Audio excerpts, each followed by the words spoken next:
3h06. Nós vamos lá para Brasília. Presidente Lula editou uma medida provisória que isenta cobrança de imposto de renda de valores recebidos por atletas olímpicos e paralímpicos, como premiação por medalhas. O Rafael Procópio vai explicar aqui pra gente. Boa tarde, Ronald. Boa tarde. Zaidan. Boa tarde a vocês e a todos que estão com a gente. Já está valendo a medida provisória editada pelo presidente Lula, que isenta da cobrança do imposto de renda as premiações recebidas por medalhistas olímpicos e também paralímpicos.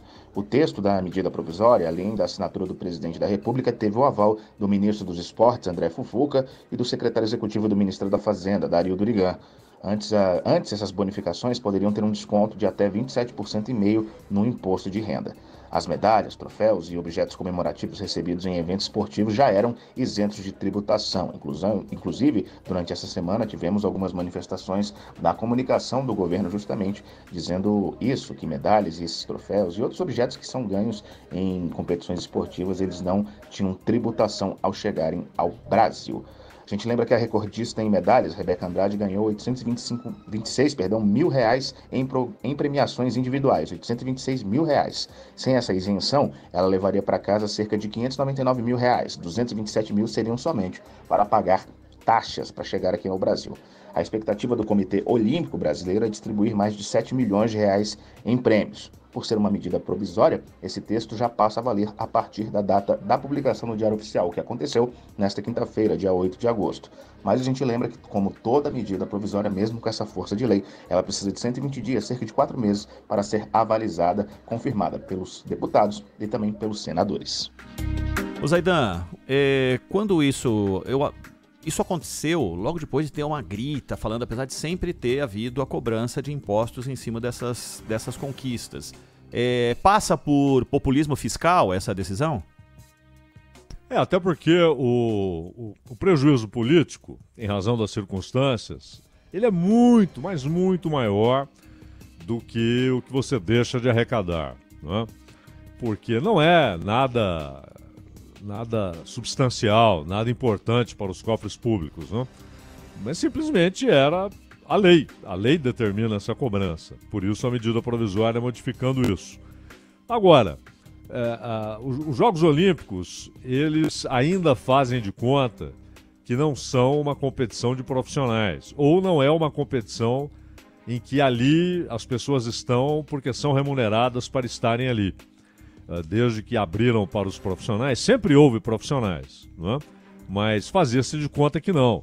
Houve uma época, por exemplo, em que os jogadores de futebol da Iugoslávia, da Hungria, da União Soviética, todos profissionais, mas oficialmente não. Eles tinham cargos, inclusive militares e tal, para que não tivesse, na verdade, que trabalhar com coisa alguma, só com futebol, eram remunerados.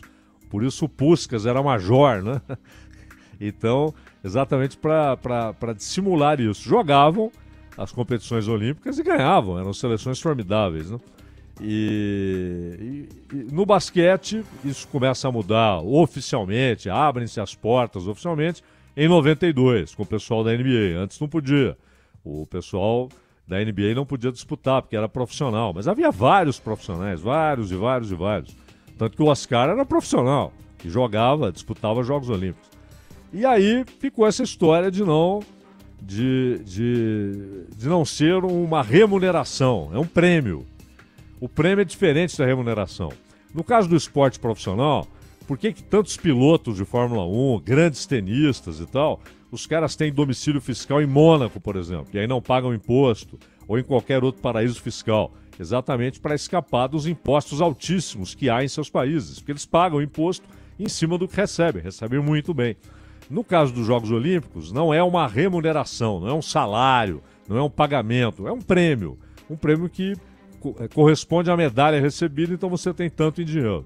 E aí sempre houve essa discussão e agora a decisão de se mudar. Mas é claro que foi uma decisão política, porque perceberam que o desgaste seria muito grande, porque agora fez-se barulho, numa situação que sempre existiu, mas agora fez-se barulho, e o que se deixa de arrecadar não é nada importante para os cofres do Estado.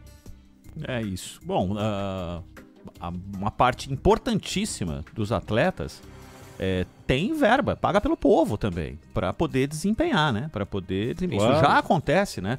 com o Bolsa Atleta, com os investimentos que são feitos nos clubes, porque o clube não paga tudo porque quer, não, paga com isenção fiscal. Todo mundo sabe que o Flamengo faz isso com as ginastas e acha que o Flamengo tira tudo do bolso para fazer. Não, tem lei. Usa a lei de incentivo para poder fazer esse tipo de investimento. E vai assim, isso é um rol de Forças Armadas. Né? Exatamente. Dinheiro público. Dinheiro público está envolvido em toda a cadeia do esporte olímpico. Uns recebem mais, como o vôlei, que recebe muita grana, mais de 17 milhões por ano, e outros recebem menos, bem menos, né? Mas todos recebem de alguma forma algum tipo de incentivo com dinheiro pago pelo povo. É importante lembrar isso daí também. E no caso do basquete, só não está recebendo tudo que poderia receber por uma decisão judicial. Né? Isso. Problemas encontrados na confederação. Exatamente.